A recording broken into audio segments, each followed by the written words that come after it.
guhdarên hêja qehwe û felsefe dest pê dike. Qehwa xwe bigirin û kerem kin sohbeta me.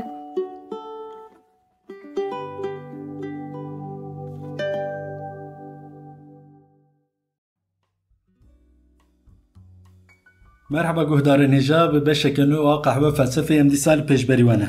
مرحبا گهدارن هجا مدیسا قهوه خو حاضر کر و به برنامه کنو امد پیشبریوانه. مراد مد برنامه بری دقالت تگه آرکی کربو. بله. مگوتو با آرک د فلسفه سردم آنتیک ده تگه که گرینگه و مجاره که بینگهینه. و مقاله فکرین لسر آرکیجی کربون. مباحثات تالس، آنکسیماندروس، آنکسیمنس، هراکلیتوس و امپدوکلس هر چقدر ناوی وان زحمت بیجی مجاره که ده گود. مسئله آرکیه نرخاندبون فیلوزوف مقاله فکری وان کربو پیشتی وان فیلوزوفان د فلسفه سردم آنتیک ده چه بو مراد ام کی جان مجاران ده بینن yani جغینی وان فیلوزوفان لسر آرکیه نرینه که جدا هیا یان تونه Sezgin piştivan filozofên meqal kirin di serdema felsefeya antik de meseleye arkê hinek diguhere. Wek mînak bi awayeke kronolojik piştivan filozofên te navê wan got em Pisagor dibînin. Pisagor meseleya arkê bi temamî diguherîne. Helbet ew jî li ser arkê ew jî li ser mesela arkê disekine li arkê digere serê xwe bi mesela arkê değişîne. Lê gava em di felsefe Pisagor mêze dikin em felsefeya cuda dibînin, felsefeyeke cudatir dibînin. Em dibînin Pisagor tenê bi felsefê re mijûl nabe. Li ser jiyanê, li ser xwarin û vexwarinê, li ser rabûn û rûniştinê şîreta dide însanan. Birastî jî barkêşa qasî ku min fêm kir filozofên heya niha meqala wan kiribû piranî li ser fikrên teorîk, li ser fikrên razber disekînin. Belê. Wek pir qala jiyana rojane jî netkirin. Lê tu dibêjî Pisagor wek filozofekî tevgerên nav jiyanê jî giring dibîne û li ser vana şîretan jî dide xelkê. Min şîretên felsefî qet nebîst û rastî. Şîretê felsefî xweş in. Ama ji kerema xwe re hinekî qala Pisagor bike. Kî ye, ji ku ye, çi kiriye, çi gotiye mînaz bikin hinekî û pirsek din jî ev Pisagorê û em ji matematîkê nazikin ew lo. Belê, aynen ew e. Belê. Ji xwe di matematik di felsefeya wî de ciyekê giring digire. Belkî em qala wî meselê jî bikin dûre. Sezgin Pisagor berî zayînê di sedsala çeşemî de hatiye dinyayê li grava Samosê wek sîsam jî tê binavkirin graveke li behra Egeyê ye. Di nav filozofên serdema antik de filozof piranî ji nav dewlemend û arîstokratan derdiketin û nava wan û rêveberiya siyasî baş bûn. Lê Pisagor hinek ji wana cuda ye. Ji ber ku nava wî û rêveberê gravê yanî tîranê gravê nebaşe mecbur dibîne dev ji welatê xwe berdide û dere İtalyayê. Ji grava Samosê koçê İtalyayê dike li wir li bajarê Krotonê bicih dibe. Kroton li başûrê İtalyayê ye û wê gavê wek kolonyekî Yunanistanê ye. Tu zanî Yunanistan li bajarê derdorê wek kolonyên ticariya ava dikirin. Kroton jî ji vana yek e. Pisagor berê xwe dide Krotonê li wir jiyaneke ava dike. û berî zayînê di sala 530 de li bajarê Krotonê tarîqatekî bi navê xwe ava dike. Tarîqat ji ku derket Murad qaşo behsa felsefeyê dikir. Ya Sezgin bawer bike Pisagor yekî ecêb e. Tu bibîne ka lawê hîn çi derkevin çi dernekevin. Wala min merak kir bi rastî jî ev tarîqateke çawa ye Murad yani gava em dibêjin tarîqat piranî tarîqat û cemaatên dînî tê bîra me. Tarikata Pisagor tarikateke çawa ye yani bingeha wî de kîjan fikir, kîjan bawerî heye yani dîneke, oleke ev çi ye? Tekiliya tarikat û felsefeyê min fêm nekir bi rastî.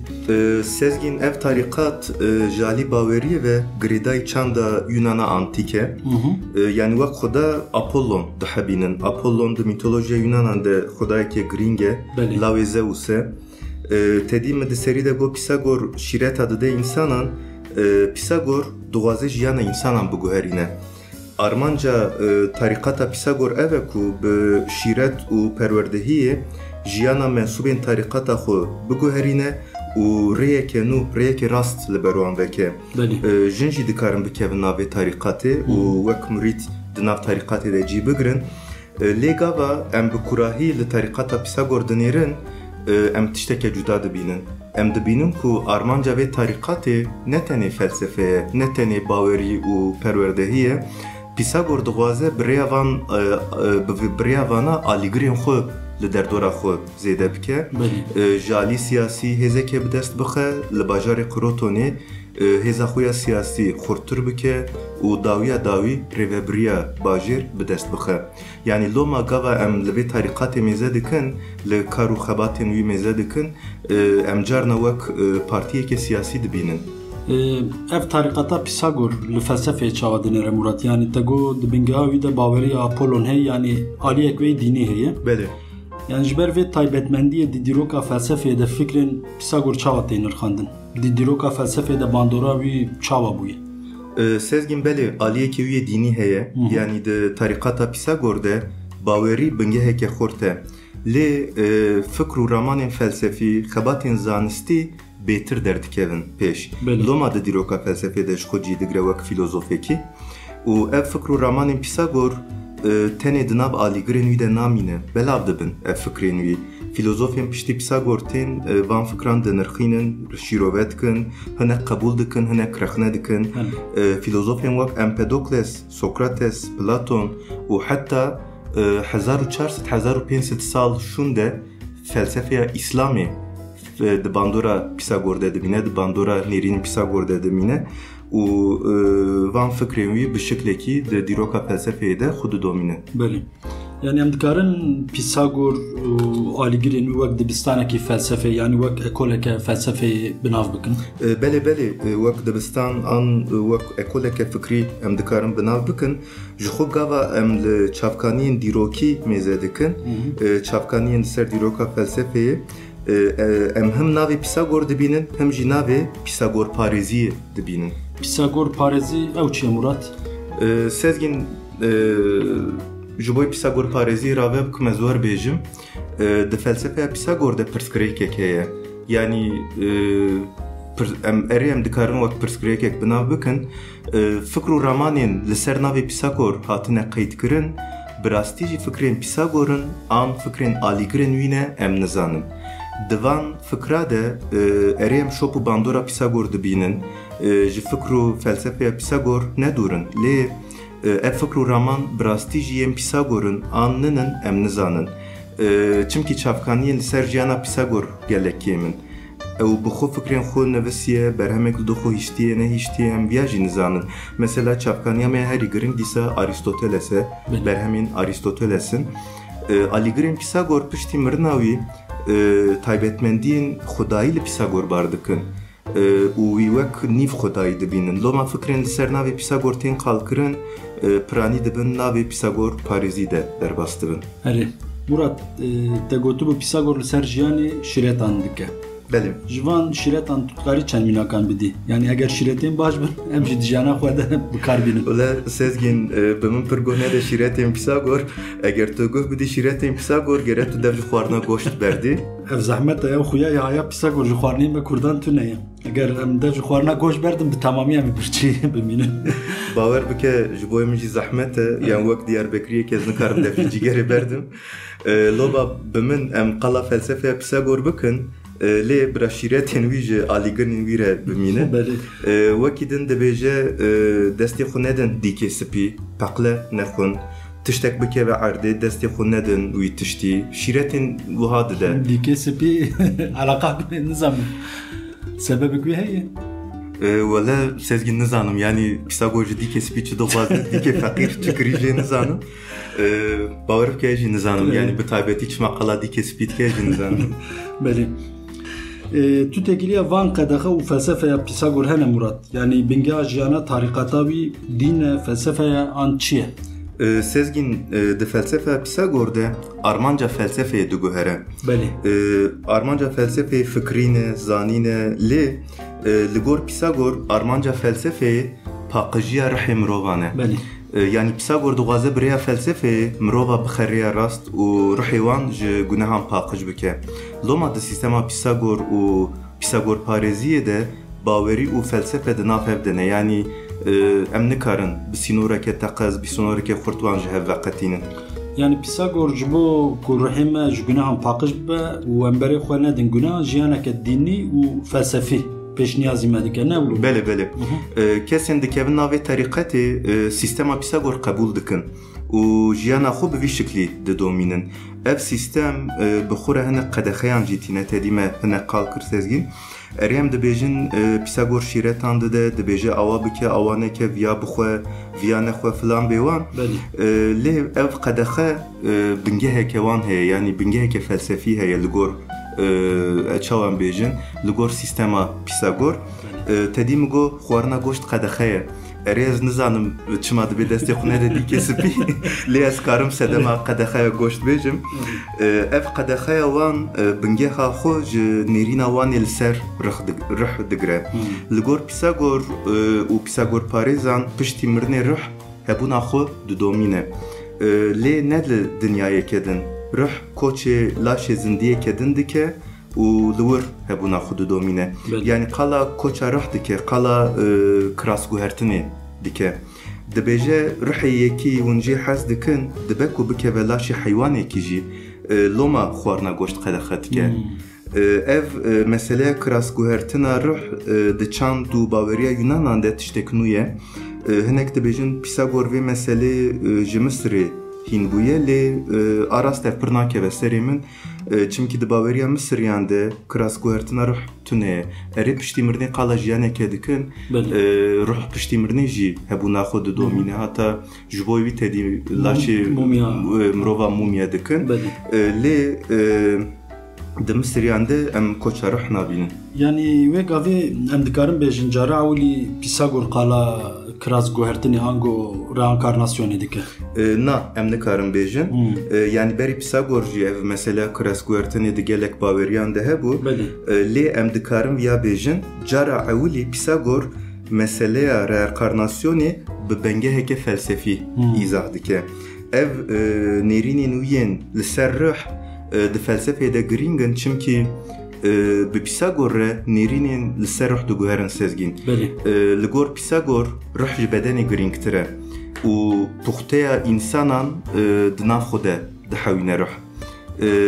Mirov tenê dikare ji alî ruhî ve bigîje bextewariyê. Ev nêrînên wî yên li ser rih dûre li ser hinek filozofên din jî bandor dike, mînak Platon pir dibin bandora Pisagor de dimîne. Nêrînên Platon yên li ser rihê de em pir şop û bandora Pisagor dibînin. Platon jî rihê ji bedenê girîngtir dibîne, dibêje rih di bedenê de girtiye, di zindanê de ye. Yani nizam wek parêzer em dikarî rih ji zindanê xelas bikiyan. Qanûna de cihê mere karib biceribîne Murat. Ew qedexeyên Pisagor danîne, yani yên me qal kirin rasterast bi nêrînên wî yên li ser rih vegirê dayîne. Yani piştî mirinê gava rih koç dike, ji bo hebûna xwe bidomîne, li laşeke lû digere, li heyîneke nû digere. Lê rih nikare li gor kêfa xwe viya hilbijêre. Pisagor heyînan jî li gor nirxê wan dabeş dike, dibêje eger gunehê rih zêde be, dikeve heyîneke xerab û heyîneke bêqîmet. Lê eger gunehê rih tune be, an kêm be, di heyîneke bi qîmet de hebûna xwe didomîne. Loma dixwaze bi rêya felsefeyê rihê mirovan ji gunehan paqij bike. Yani Pisagor tevgerên baş û xerab ji hev vedxetîne û ji bo xelasiya rih tevgerên baş derdixe pêş. Ji ber vê yekê Murat em dikarin bêjin Pisagor qala sistemeke ahlaqî dike? Bele sezgîn, ji xwe rasterast diviya de qala sistemeke ahlaqî dike. Yani me qala tevgerên baş, tevgerên xerab kir. Ji xwe başî û xerabî du têgehên bingehînin di felsefeya ahlaqê de. Sistema ahlaqî jî li ser xelasiya rih ava dike. Rih koç dike, laş diguherîne, dikeve nav heyînên cuda. Bi vî awayî tim û tim di nav çerxekî de ye. Pisagor dibêje gava mirov jiyaneke durust, jiyaneke ji xerabiyan dûr bijî, rih ji vê çerxê xelas dibe, bi temamî paqij dibe û digihîje qada xwedayî, yanî vedigere welatê xwe. Ji ber van sedema giringiyê dide tevgerên baş û li ser van nêrînên نێرینان سیستەمە خۆیە ئاهلاقی jî ava dike. Murad di serî de me pirsîbû me gotibû Pisagor li ser meseleya arkeyê çi dibêje? Te got bi Pisagor re meseleya arkeyê dugere. Çawa dugere? Pisagor li ser vê meseleyê li ser arkeyê çi dibêje? Sezgîn di meseleya arkeyê de bi rastî jî Pisagor ji filozofên berî xwe tiştên pir cuda dibêje. Qala hejmaran dike. Pisagor ji xwe bi matematikê re mijûl dibe, bi teoriyên wî ser matematikê em dizanin û ji hejmaran jî pir hes dike.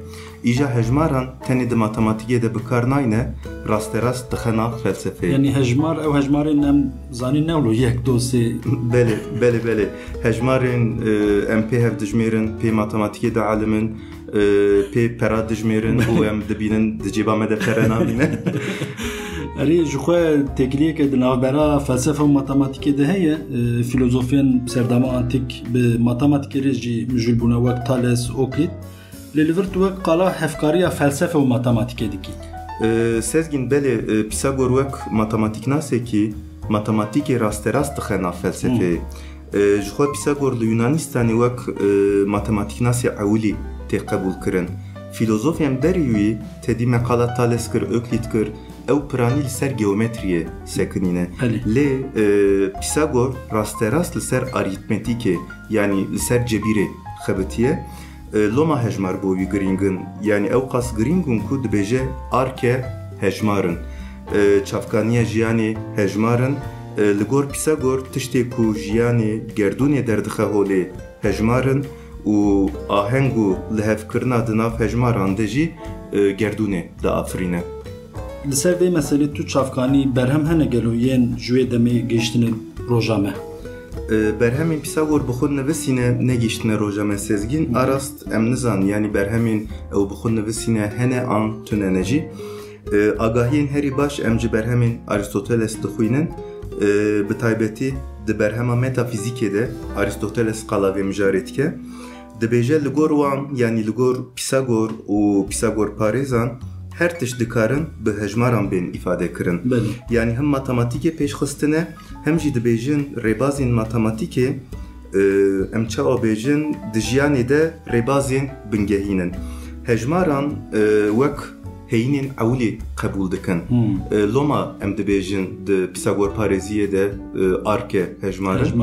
Lê sîstema hejmarên wan ji sîstema me ya îro hinek cuda ye. Yani hejmarên Pisagor qal dike û sistema em îro bikartînin ji hev cuda ne. Cudayek çawa yani? Îro gavan qala hejmaran dikin têgehên razber tên bîra me. Em li xwezayê mînak hejmara bi çavê xwe nabînin. Li xwezayê çar hebdar hene, çar heb qelem hene, çar heb însan hene. Lê çar bi xwe tune ye. Em wî sembolîze dikin û bi hejmareke îfade dikin. Sistema hejmarên em îro bikartînin sistemeke razber e û di serî de sıfır heye tedî. Lê di dema Pisagor de sıfır tune bû. Sıfır piştî Pisagor tê dîtin û di matematikê de tê bikaranîn û sembolîzekirina hejmaran ne wek anaye ne wek îroye sezgîn. Em niha ji bo her hejmarekî tedî em sembolek bikartînin wek reqam. Lê ew ji bo hejmara îfade bikin sistemê nokteyan bikartînin. Yani sistemekî çawa bêjim zarekî bîne ber çavê xwe ew nokteyên ser zarê bifikire. Her hejmarê li gor navbera du nokteyan îfade dikin û hejmaran li gor wî dabeş dikin. Yani qala navberê du nokteya. Rast ji bo her rakam sembolek tune ye. Belê, sembolek tune ye. Wek hejmarên sêgoşe, hejmarên çargoşe û her wekî din. Têgehên nav jiyanê jî bi wan hejmaran îfade dikin. Bi têgeh û hejmaran çawa tînin cemev Murat çawa îfade dikin? Tu karî çend mînaka bidî? Helbet, ez çend mînakan bidim. Lê sezgîn berî mînakan ez viya bêjim gava têgehan bi hejmaran îfade dikin. Li gor sistemeke hejmaran dineqînin. Yani nabêjin awele hejmara şeş bi min pir xweş e bira şeş xweşiyê temsîl bike. Yani tişteke wer nabêjin. Mînak tu parêzerê ez ji edaletê mînak bidim. Hejmara edaletê li gor Pisagor parêziyê hejmara edaletê çar e. Çar. Belê. çima çar yani dibi ku belki vekavi sembolize dike yani çar du qate du doye yani şekli belki ev mezin nizam. Beli aynen viloye mugo belki tu nizam bile. Nam ne qadi arasli. Xozim tiştek zor biprsiyana. Ligor sistema wan çar hejmareke çar goşeye. Beli. Jinavbera çar noktayam pekti u ev her çar navber ji wekevin. Ejber ku da adalete de wekevi pirgiringe çar wek adaleti temsil dike. Minake kedin hejmara malbatê sisiye malbat ji sê hêmanan pêkte dê bav û gede û ji aliyê kedin jî her du hejmarên ewilî yani yek û dido gava tenê cem hev gav em li wan hev zêde dikin dibin sê loma hejmara ku malbatê temsil dike sisê ye an jî tiştekî dinê mesela heft wextê temsil dike lê bi taybetî wextê kritik wextê giring temsil dike dibêje di geşedana heyînan de wextên wek heft roj heft me heft sal pir giringin û wek wextên krîtîkin. Matematik ji bo me tenê hejmarin hesab û kitap formülên tev li hevin lê Pisagor matematikê bi rastî ji wek bingeha jiyanê qebûl dike xuyayê. Belê. Çavkaniya gerdûnê wek hejmar qebûl dike têgehên em pê difikirin û jiyanê rave dikin hejmarin yani jiyan bixwe matematik e li gor Pisagor. Yani belê Pisagor wer dibêje û nizam sezgin yani belkî bi rastî jî wek Pisagor dibêje jiyan matematik be belki loma jiyan zahmet et tu zanî matematik ne tiştekî hêsane yani loma carna serê me tevlî hev dibe em dikarin ji nav derkevin yani belki bi rastî jî wek Pisagor dibe jiyan matematik be yani dibe jî lê em çi bikin em hinek matematik bixebitin belkî jiyana me hêsantir be Murat em biceribînin yani wek te got belkî bi xêra matematikê em bigîjin jiyaneke bextewar jiyaneke bêhempa yani bi zimanê Pisagor hejmara deha. Hejmara deh te behsavê nekiribû çi ye cennet çi ye hejmara deh sezgin di sistema Pisagor de deh pir giring e pîroz e çimkî hemû hejmaran di nav xwe de dihewîne li ser hejmara deha son dixwin yani ew qas ji bo wan pîroz e her çar hejmarên ewilî yek do sê çar gava tîn em tînin cem hev û em li hev zêde dikin em digîjin encama deha ji ber van sedeman deh ji bo wan giring e û bi sê goşeyeke her sê goşê wî wek hev tê sembolize kirin deh ji bo wan tiştekî bêqusûr e û bêhempa ye wek şeklî yani ne belê yani wek tiştekî xwedayî ye wek tiştekî xwedayî temsil dike mînakek bidim ew qas yani hejmara deh ji bo wan ew qas giring e ku nêrînên xwe yê astronomiyê li gor deha ava kirine dibêjin ew cismên li ezman digerin dê hebin wê demê tenê pênc heb gerstêrk dihatin zanîn Merkür, Venüs, Mars, Jupiter, Satürn û qada stêrkên sabit dike yani wek küreyekê bifikire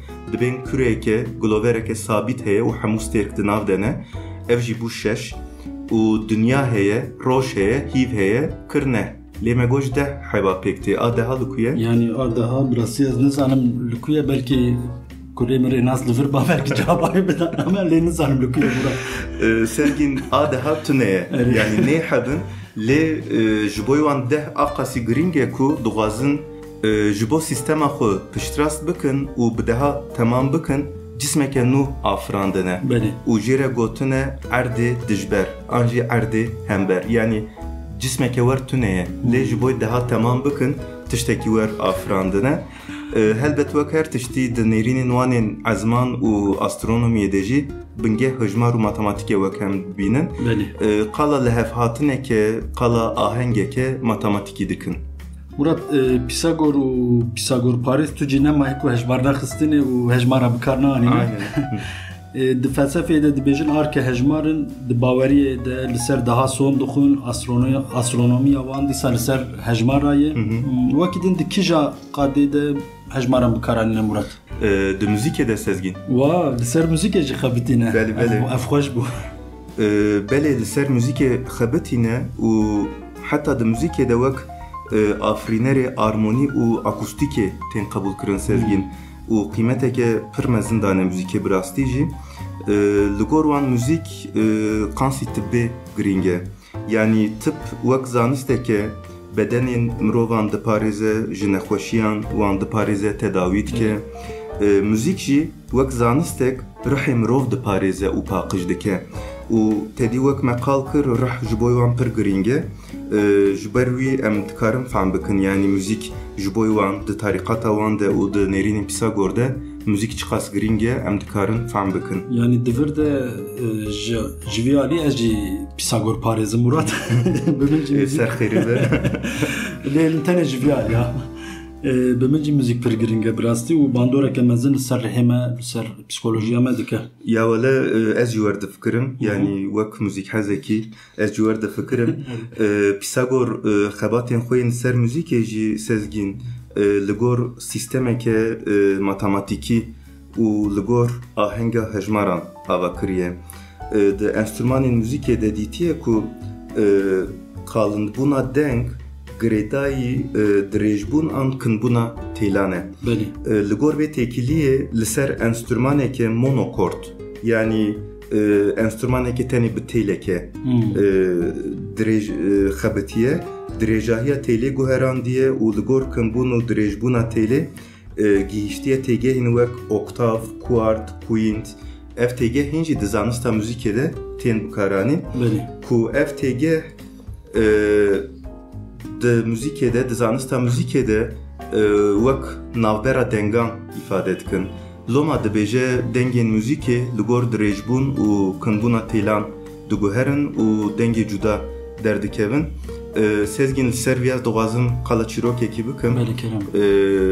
Dibêjin Pisagor rokî li çarşî gava digere, ji çarşîya Hesinkara derbas dibe, dengê çakûça tên gohê wî. Çakûça gohdarî dike wek ahengeke di navan de dibîne. Lê dibîne çakûçekî dengê wê ahengê xera dike. Digere wê çakûçê dibîne. Û çakûça digire bixure dibe, li malê li ser wan hinek dixebite, çakûça duwezin e. Dure digîje encameke dibe têkiliyeke di nav wan, di nav deng û giraniya çakûça de heye. Yani çakûçka giran be, deng ew qas cuda derdikeve, çakûçka sivik be, deng diguhere. Ev jî têqal kirin li ser navê filozof. Dîsa xwe digîne hejmara yani. Erê dîsa digîje hejmara, yani ev dirêjbûn, kinbûn, giraniya çakûça, giraniya hesin. Hemû hejmar matematik. Yani giş bi matematikî îfade dike û bi hejmara tê îfade kirin. Loma dîsa hem ve digerin tên serî hem dibêjin Pisagor dibêje çavkaniya her tiştî hejmarin. Murat, müzik, astronomi û gelek tiştê din qadeke din heye Pisagor li ser xebitiye û bi hejmaran îfade kiriye. Ya wele qansiya zanim tu nê sezgîn, yani ez çi bêjim, eger hebe jî bira guhdarên me haydar bikin û me zêde bikin. Baş e Murat, em bernameya xwe biqedînin. Em bernameya xwe berî biqedîn destûr heye ez qala tiştekî bikim sezgîn. Nahat bîran. Li ser vê koça rih tedî me got qala kirasguhertina rih dike. Li ser wî jî çîrokekî heye, tu zanî ez çîroka hez dikim, loma hat bîran got ez qal bikim. Dibêjin rokî Pisagor dîsa li derve ye, yani dibêjin nizam kî dibêje nizanim. Li derve dibîne mêrikekî li ser kûçikekî hêrs dibe, kevir davê jî bi peyna wî tam dide. Pisagor bi mêrik re diğeyîde. Dibe bise, dibe tu çit ki, dibe ev hevalekî minê kevne, dibe mij dengê wî nas kir.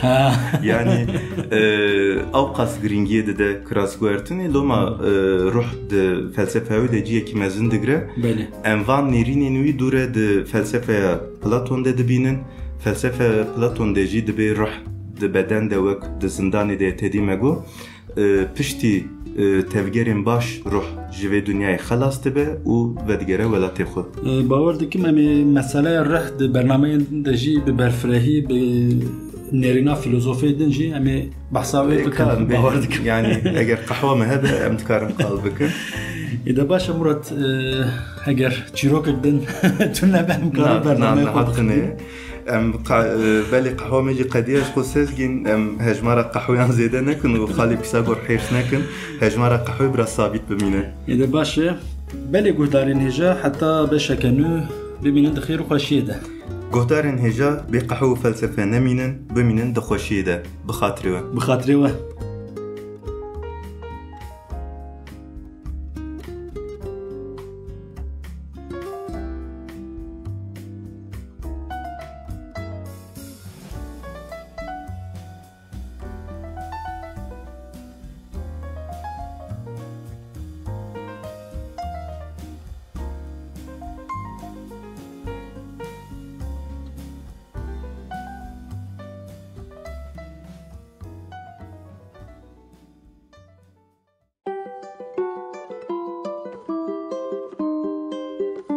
قهوه و فلسفه